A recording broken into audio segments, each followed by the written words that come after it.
Networking tips. This is Shelley Mitchell with my personal business coach and Center of Influence Women's Network coming at you with some networking tips. You know, I talk to a lot of people who network a lot and they feel like they don't really get a lot out of it. So I wanted to give you a few tips that I've been able to incorporate into my life and my business that have helped me really grow a business and double it every year from the very first year and continuing on. And that's when you're networking, you want to pick a group that you really enjoy being a part of, that includes your ideal client, but it also fits into your schedule. One time I joined a BNI group, and it was a Friday morning at 8 a.m., and that was the hardest thing for me to get into. And I found myself constantly finding alternates to go and fill in for me. So it doesn't really serve the purpose of paying the money to be part of BNI to meet those connections if you can't be there and you can't really play full out. So that wasn't the best thing for me. What would have been good was probably a Tuesday, Wednesday, or Thursday lunch group for me because of my schedule and me not being a morning person, but definitely being an evening person. Also, the networking with the happy hours wasn't good for me because when I get in a social environment, I get very bubbly and chipper, and sometimes I don't get a lot of business done. So it just depends on what it is I want to accomplish. The second thing is I hear a lot of people say, well, I went to that group and I didn't get anything out of it. Well, what did you put into it? So we often go and sign up for a chamber of commerce, or we sign up for a networking group thinking that all of these people are going to come running now that we're in the group, but that's not how it works.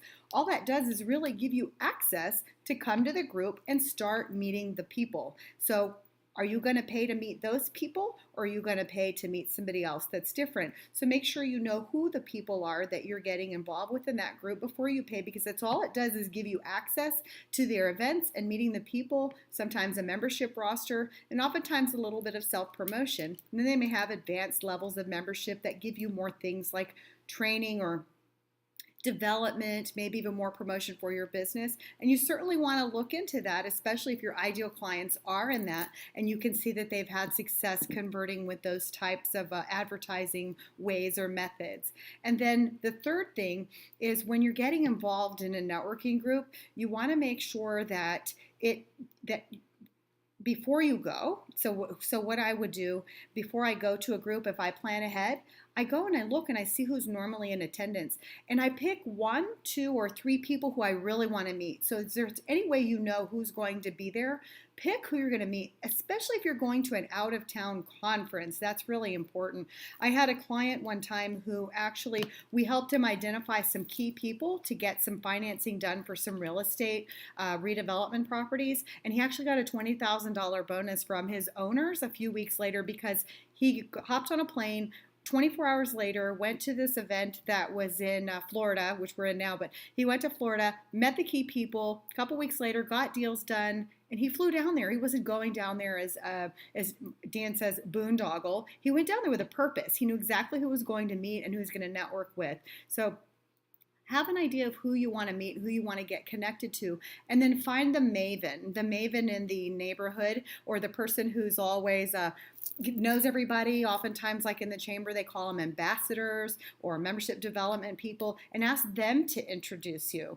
I had a brand new client move to town, and she hired me to be able to get her introduced into the community. And even though I couldn't go to the networking group, I picked up the phone and called the ambassador, and I said, look, I'm sending my client, Dr. Annette, over, Dr. Amy and Dr. Annette, and can you please take her under your wing and introduce her to a few people? And they welcomed her with open arms, and she had a great experience at a breakfast of 300 people, if you can imagine that. So Circle of Influence Women's Network is a brand new women's organization that we have started to help high-level successful women who are leaders in their community and their careers be able to find a great way to network and to meet other women who have the same challenges that they do and also same opportunities. So you can not only have fun and work on mind, body, spirit, because we plan really fun, purposeful, exciting events, we also make it in a way that you get to do business. We encourage people bringing guests to expand your circle of influence, and we also encourage people to reach out to one another and be able to connect. So it's really that ripple effect where you get your circles of influence crossing.